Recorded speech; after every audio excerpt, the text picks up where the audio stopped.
Olá, tudo bem? Começa agora o programa Educação e Cidadania, uma produção da Fundação Universitária Vida Cristã, FUNVIC.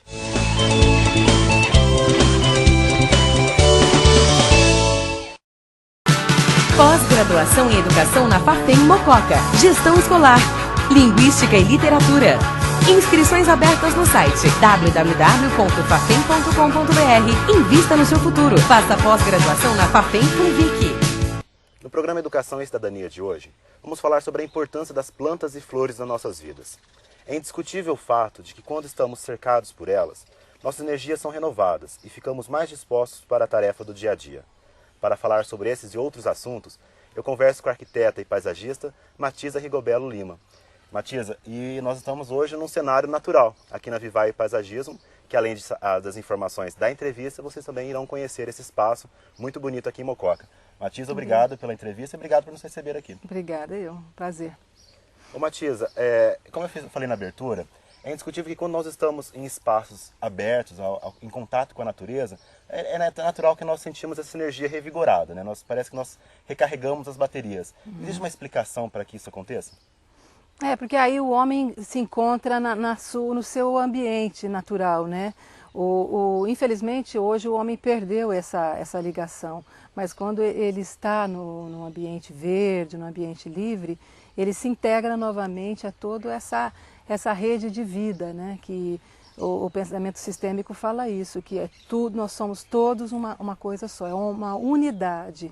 É uma unidade de energia também. É uma unidade de energia, é uma rede de ligações, né? Que o homem é o planeta é 97% de água, o nosso corpo é também, não sei se é essa porcentagem, mas a maioria de água. Existem essas relações, são os microcosmos. O homem pode ser considerado um microcosmo dentro de um macro, né? Ele é tudo uma unidade só. Infelizmente a gente está perdendo muito dessa ligação, mas a natureza ela remete a isso, né? Ela remete ao paraíso perdido, é o que o homem precisa voltar para o paraíso. Eu posso citar um pequeno poema de um escritor. Fica à vontade. Bachelard diz que o universo tem, para além de todas as misérias, um destino de felicidade. O homem deve reencontrar o paraíso. Então, é essa ligação, exatamente, da natureza. E o jardim é o símbolo disso. Bom, e você é privilegiada, né? Porque enquanto muitas pessoas trabalham em escritórios, com ar-condicionado, em ambientes fechados, o seu espaço de trabalho é ao ar livre, na natureza. Um dia desses, uma amiga me ligou no celular e tinha muito passarinho e ela falou para mim, onde você está? Eu falei, estou trabalhando, estou no viveiro. Ah, quer dizer que você ainda quer ganhar dinheiro com isso? Quer dizer, útil, agradável. É uma felicidade mesmo, né? Às vezes a gente liga trabalho à questão de dificuldade e ser uma coisa tensa, mas realmente trabalhar na natureza é um privilégio, eu me considero privilegiada. Lógico que temos os problemas como todos os trabalhos têm, né? Mas eu me considero sim. Antes de continuar a entrevista, fala um pouquinho sobre a Vivae. A Vivae é uma empresa que presta consultoria de jardinagem, de paisagismo. É uma microempresa que presta serviço de paisagismo, de manutenção de jardins, projetos, decoração floral. A gente abrange algumas coisas assim, dentro desse campo, né? Promove uma vez por ano uma exposição de orquídea, porque a gente está inserido no turismo rural de Mococa. Então, no roteiro de turismo rural, o roteiro tradição, o Vivae seria o ponto de partida. É que esses roteiros ainda não entraram no circuito assim bacana que a gente pretende que entre, mas a Vivae faz parte desse roteiro também, que seria o turismo de compra no meio rural, vamos dizer assim, e também de pesquisa. A gente recebe crianças para educação ambiental, já recebi jovens para falar sobre ervas medicinais, o pessoal da escola de farmácia da Industrial já nos visitou, escolas EMEINS, APAI, algumas escolas já visitaram, então a gente tem algum programa também de educação ambiental dentro desse contexto do Vivae. Bom, a gente falou que a importância do homem, né, estar em contato com a natureza, mas nem sempre as pessoas podem sair dos seus espaços, né, das suas casas, das suas cidades, para ter esse contato direto com a natureza, como você é privilegiada tendo aqui. Mas é possível criar esses espaços dentro de nossas casas? É perfeitamente possível. E não está ligado também à questão econômica, viu, Fábio? Eu já tive a oportunidade de dar uns cursos de jardinagem na escola Rotary, e aparecem pessoas maravilhosas que têm uma ligação profunda com a natureza dentro de um pedacinho de espaço.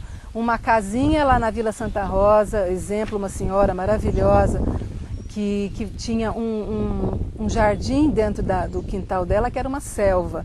E ela me levou lá com todo orgulho para mostrar as plantas, um pequeno terraço, um espaço de 2 por 2, sei lá.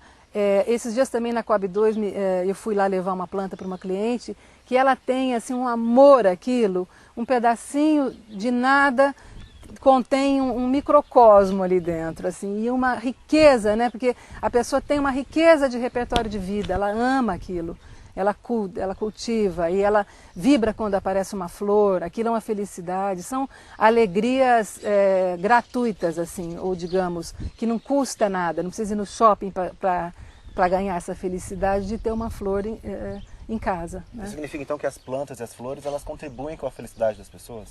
Completamente, é uma realização. A gente se encontra, quando tem exposição de orquídeas aqui, vem pessoas de todos os níveis sociais, né?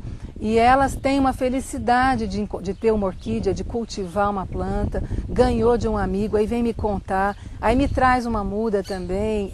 Assim, é uma troca, uma interação, né? Social, emocional, é muito bonito.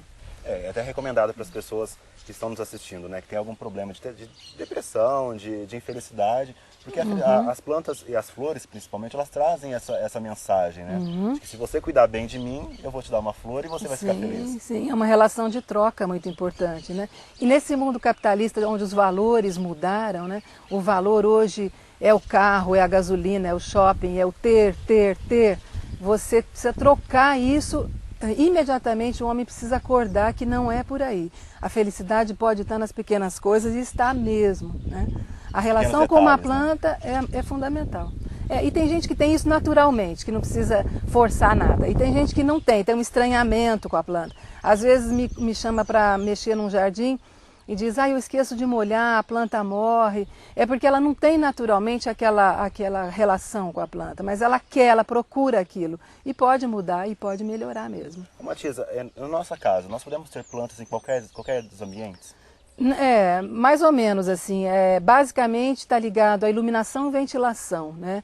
E se estiver bem iluminado, praticamente tudo. Eu já vi apartamento em Mococa com primavera como essa no vaso, florida, dentro de um apartamento. Lógico que ele recebia luz de sol direto da janela. Se não houver essa condição, aí as dracenas são boas para uma meia luz, as palmeiras, algumas palmeiras são boas, como a Rafis é boa. O lírio da paz é uma flor que vai na sombra, e das poucas flores, porque a maioria das flores precisa de sol. Essa é a condição básica, então. As flores, geralmente muito sol e pelo menos 4 horas de sol por dia. Mas se você tiver uma boa condição em casa, você consegue várias plantas dentro de casa, tranquilamente. E observar principalmente a questão de oferecer a água, a luminosidade, tem que ser uma luminosidade adequada. Fundamentalmente a água, né? Porque sem água não tem vida no planeta, mas se não molhar e às vezes até limpar a folha também para ela poder respirar, porque a planta recebe também a umidade através das folhas. Se a folha estiver toda empoeirada e fechada de sujidades, ela não recebe a vida. Né? É o cuidado, é molhar, é adubar de vez em quando, trocar a terra do vaso, porque a terra do vaso ela esgota, os nutrientes esgotam, precisa trocar. Matiza, é mito ou realidade? As plantas elas gostam que nós conversamos com elas?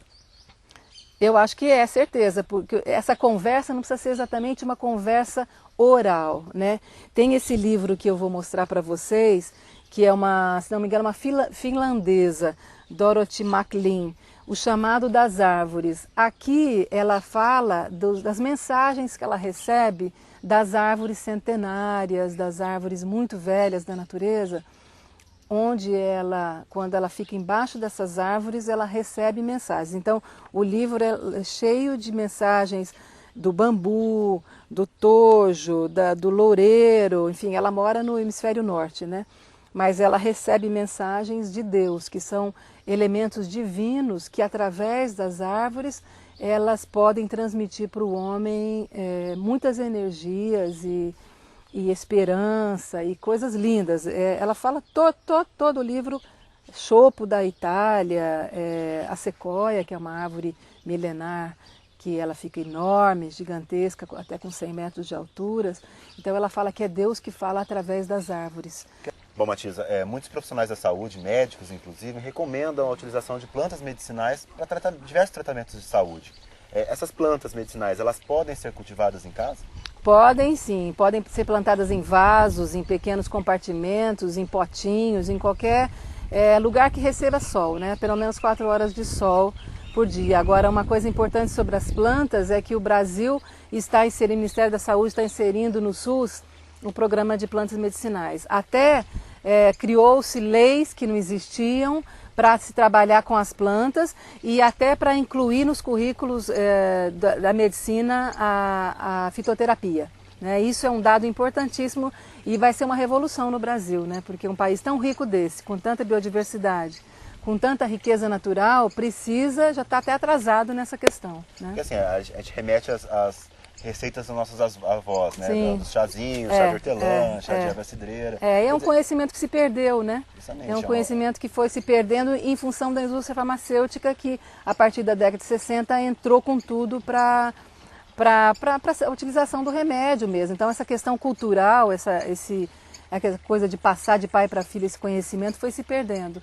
Então importante essa questão. Ano passado a gente trouxe uma pesquisadora, até intermediei a vinda dela lá para a Escola Industrial, que ela é pesquisadora da UNAERP e ela faz parte da equipe do Ministério da Saúde que está inserindo esse programa no SUS. Então são, eu acho que 60 ou 80 plantas que vão entrar no sistema. Então está sendo feito todo um trabalho de legislação para poder começar isso. É uma maravilha que vai acontecer no Brasil. Bom, e a questão dos chás, hoje existem as ervas desidratadas, né? Mas nada melhor do que você poder ir lá na cozinha, Sim. pegar o hortelã. Maravilha, maravilha. Você ter algumas básicas que são as plantas já reconhecidas, já hortelã, erva cidreira, que é calmante, hortelã é para digestão, o boldo, que é para o fígado. Coisas básicas você precisa ter. Você pode ter uma farmácia viva em casa. Isso é muito importante. Maravilhoso. Matiza, dentro dessa área de saúde também, cada vez mais frequente especialistas recomendarem a utilização de plantas em terapias, né, para as pessoas que têm estresse, têm dificuldades de relacionamento. Você acredita que é importante mesmo esse convívio de homem e natureza? Não tenha dúvida. Não existe depressão naquela pessoa que tem um prazer de sair e ter aquele cuidado, né, com a planta. Ela se ocupa daquilo. A gente vê aqui em Mococa muitos colecionadores de orquídeas, a maioria são homens, né, que são pessoas que às vezes se aposentam e perdem aquela atividade principal e vão cuidar do jardim, vão cuidar das orquídeas, das plantas. É maravilhoso. É realmente terapêutico, não tem dúvida. Para as crianças também deve fazer muito bem. Para as crianças é fundamental esse cuidado e a educação ambiental nas escolas também, para inserir nessa criança a ligação com a vida, né? Ela saber da importância daquilo, de como nasce a semente, de como se transforma numa planta e depois aquela planta, o benefício daquilo para a vida dela. É fundamental. A importância do trabalho de conscientização, né, ambiental dentro das escolas, principalmente das crianças. Maravilhoso. A educação ambiental, ela tem várias vertentes, né? A questão da conscientização, do próprio conhecimento, que a natureza é uma fonte de conhecimento inesgotável. Uma criança que é criada na natureza, ela vai aguçar aquela curiosidade dela, querendo saber, querendo pesquisar, ela vai saber por que aquele casulo vai nascer uma borboleta, por que aquela semente vai se transformar numa planta. Isso é maravilhoso para o conhecimento geral da criança, né? A questão da atitude, da mudança de atitude perante a natureza, as habilidades que a criança vai desenvolver, soluções para cidades futuramente, para o seu meio social, né? A capacidade de avaliação, a participação, a responsabilidade com as plantas, com a natureza. A educação ambiental ela deve estar no currículo permanente, não pode sair nunca. Matiza, e as plantas também elas exercem um papel de desenvolvimento sensorial, né? elas ajudam as crianças e até adultos a desenvolverem emoções, sentidos. Sim. Seria essa a finalidade dos jardins sensoriais, por exemplo? Ah, certeza. Às vezes um cheiro, uma planta exala um perfume que te remete à infância, você tem uma sensação de frescor, de disposição quando sente um perfume, você lembra de uma pessoa, a questão emocional, né? Os jardins sensoriais são importantes, até existem jardins sensoriais para estimular cegos, né? Pessoas que têm deficiência visual, olfativa, é maravilhoso isso daí. Bom, O só jardim para ele explicar tem um pouquinho, o essas jardim funções. sensorial é a reunião de várias plantas que desenvolvem vários sentidos, é isso mesmo? A questão da textura, né? A planta mais rugosa, a questão do perfume da folha, a pessoa pode sentir pelo tato, né? Pelo olfato, a gente quando está molhando um jardim que tem um manjericão, aquele perfume que vem, a pessoa que tem as deficiências dos sentidos, né? O jardim olfativo é para isso, é para essa percepção do deficiente. Matias, a gente fala muito da questão do trabalho de educação ambiental com as crianças nas escolas, mas o poder público tem um papel fundamental nesse trabalho de conservação do meio ambiente. Sem dúvida, porque as pessoas não têm o conhecimento, são leigos, né? Não são todos que têm conhecimento da importância da vegetação. Então aí entra o poder público, a questão da legislação, para poder garantir alguns direitos e até do cidadão ter saúde, né? Porque você ter uma cidade arborizada, você ter um microclima interessante para você caminhar a pé pela cidade, isso aí o poder público tem que saber, né? O cidadão comum, ele pode ir lá e cortar porque ele não sabe da importância daquilo. E não tem consciência também porque não obteve educação, né? Então, nesse momento, entre os mecanismos legais de punir quem corta, em Mococa está acontecendo uma coisa interessante, que eu espero que aconteça, que é a lei que pede para o cidadão que tirou uma árvore doar 25 mudas para espaços públicos, parques e mesmo calçadas, né? A gente espera que essa lei vigore de verdade e faça acontecer, né? Que o pessoal da Secretaria de Meio Ambiente consiga manter essa lei. E também bloquear o poder das pessoas irem cortando, porque aleatoriamente não pode ir cortando uma árvore. A árvore está na calçada, que é um espaço público. A árvore não pertence a você. As pessoas acham que eu plantei uma árvore na calçada, ela é minha, não é não. Ela é do espaço público. Até porque ela irá contribuir com uma série de outras árvores para a climatização do espaço. Exatamente, ela pertence ao espaço público. As pessoas não têm esse direito de sair cortando, não. Então, e acontece isso com muita frequência em Mococa. Nós estamos com um grande déficit de arborização de calçadas na cidade. Isso eu queria até discutir, Matias. A árvore está associada à questão de clima, né? Basicamente, né? Clima, oxigenação do espaço e tudo mais. E a gente percebe em Mococa um clima praticamente árido, né? Muito calor, é um tempo muito seco no inverno. Isso está diretamente associado a esse déficit de árvores na cidade? Diretamente associado. Existe o aquecimento global, que o clima está ficando mais difícil mesmo, né? Essas variações climáticas. E essa falta de arborização está totalmente relacionada com isso. E a árvore não é só emissão de oxigênio e ela tem outras funções, por exemplo, ela reduz os impactos, os ruídos, o impacto da água da chuva no solo, né? Ela atrai a fauna, ela torna o clima da cidade mais agradável, ela emite um vapor que ela deixa o clima mais úmido, melhora a respiração das pessoas, então ela tem toda uma questão de saúde mesmo. Inclusive tem um estudo, né, que determina a porcentagem de quilômetros quadrados, de metros quadrados que deveria ter uma árvore. A Organização Mundial de Saúde fala em 12 metros quadrados, seriam em torno de 2 árvores por habitante, mas esse número ainda é discutível, né? Ainda existe uma controvérsia quanto a isso. Mas de qualquer forma nós precisamos de mais árvores. Sem dúvida. Existe um número, o mínimo é prejudicial, mas o máximo sempre é bem-vindo, né? Quanto mais árvore, melhor. Sempre. No Brasil parece que a cidade de Londrina, no Paraná, né? É Londrina, se não me engano, que é a mais arborizada. Que nós aqui precisamos de muita árvore. Nós temos aí nas fotos, posso falar sobre as fotos? Nós temos aí um exemplo muito bom de 13 anos atrás, na Chácara dos Ipês, onde a proprietária das terras, Ana Maria Barreto, ela plantou mais de 140 ipês no condomínio antes de entregar a obra, né?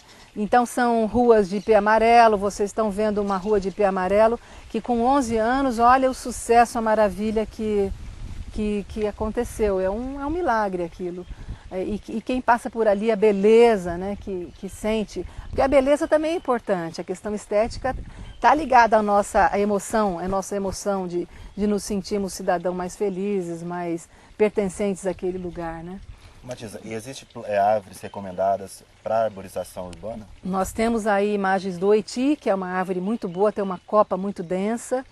Nós temos a espirradeira com a florada linda, nesse caso na cidade eu captei essa imagem de uma espirradeira com duas cores de flor, amarela, rosa e branca misturada, que deu um efeito muito lindo. Nós temos a Siena macrantera também, que é uma outra árvore que vocês estão vendo, amarela, linda, vigorosa, muito bonita, de um porte médio que não causa problema na estrutural na calçada. E também a gente escuta muita gente falar, eu quero uma árvore que não caia folha. Isso não existe. É claro que existem as plantas decíduas, que é aquelas que ficam sem folha no inverno. A gente não planta esse tipo de árvore na calçada, porque existe a árvore certa para o lugar certo. Mas uma folha ou outra, uma flor que cai, muitas vezes é beleza, sinônimo de beleza e não de sujeira, não é lixo. É natureza. É natureza, é poesia. Matiza, a gente está falando da questão da participação do poder público, né? Mas é importante também que nós, cidadãos, tenhamos o compromisso, né? Por exemplo, conservando as praças públicas, evitando jogar lixo nas ruas, porque afinal, as ruas e as praças públicas são verdadeiras extensões de nossas casas. Sim. Acho que é esse o pensamento que as pessoas devem ter. É para ser visto dessa forma. O espaço público, a praça é o espaço público, é um lugar de lazer, de encontros, de favorecer a reunião das pessoas. Então, é tudo de bom, é a nossa sala estendida. Só que ela deve ser cuidada mesmo.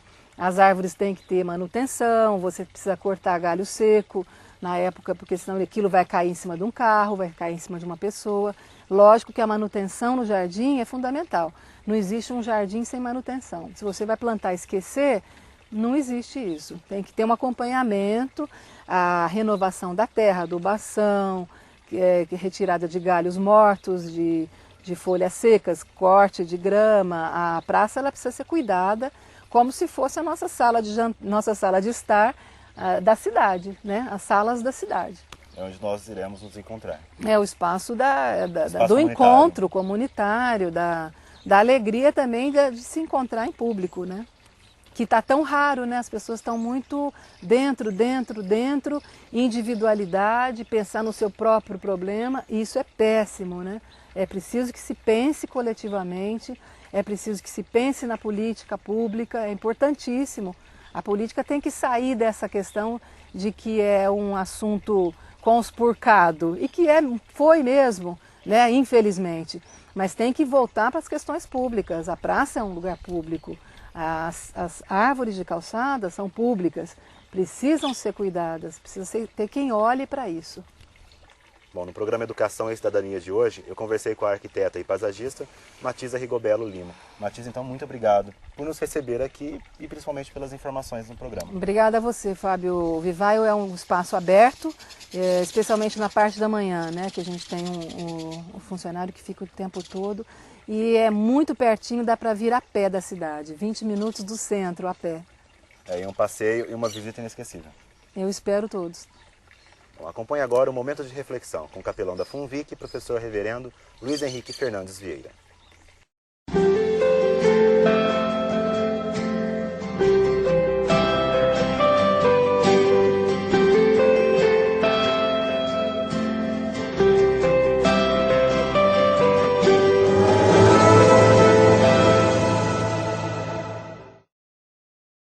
Olá, bem-vindo a mais um momento de reflexão.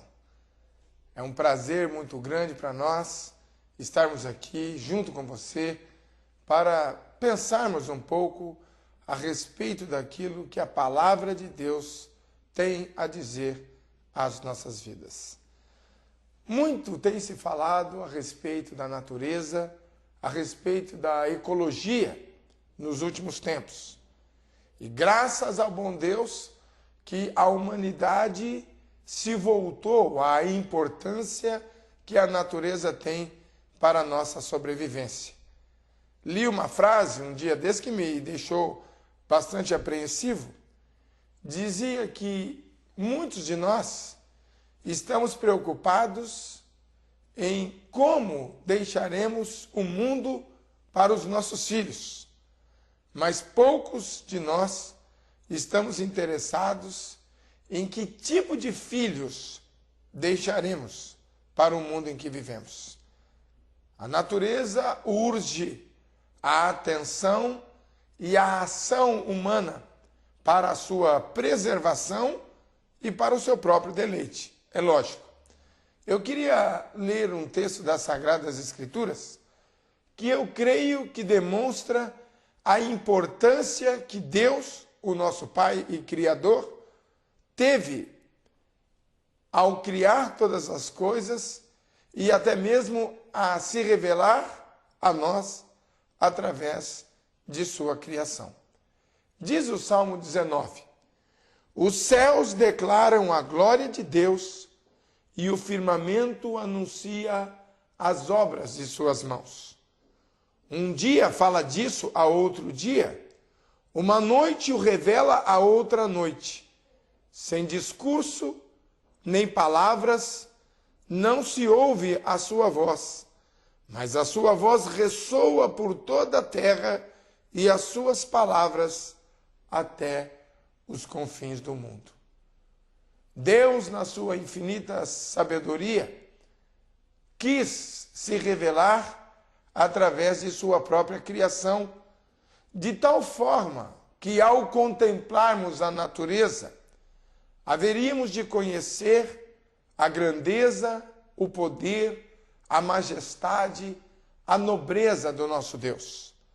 O Senhor Jesus o revelou quando disse que nós deveríamos olhar os lírios do campo e observar que nem o homem mais rico de todos os tempos, nem o homem mais sábio de toda a existência humana, Salomão, pôde se vestir como qualquer um deles.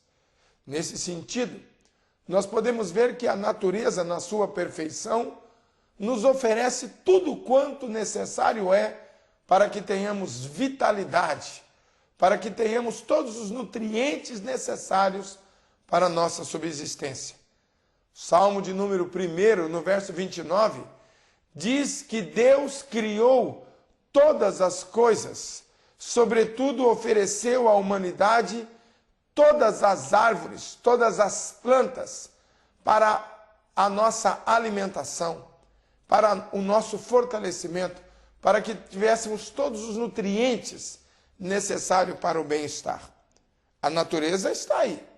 Nós é que ainda não adquirimos toda a sabedoria e inteligência para utilizarmos dela na sua plenitude.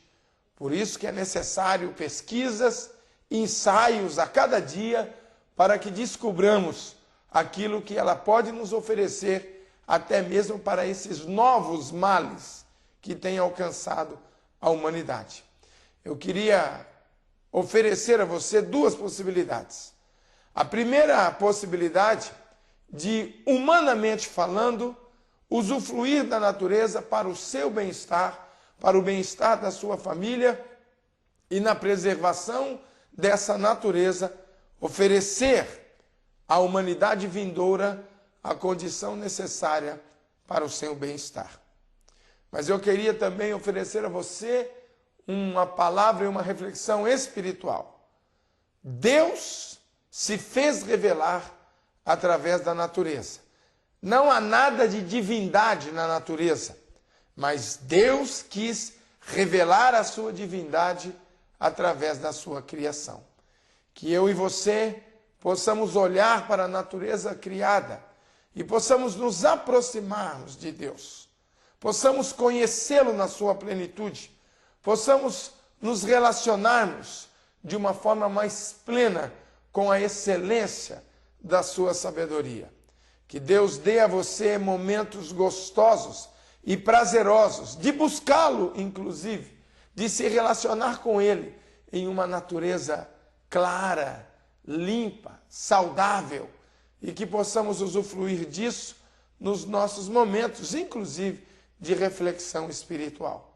Que Deus muito lhe abençoe e que Deus permita que você tenha a responsabilidade e o compromisso de preservação para que na sua utilização possamos ter uma vida mais saudável, mais prazerosa.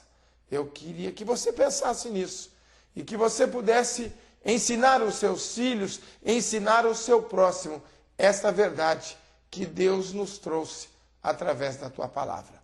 Que Deus muito lhe abençoe, a você, a toda a sua família, e até o próximo programa, se Deus assim o permitir.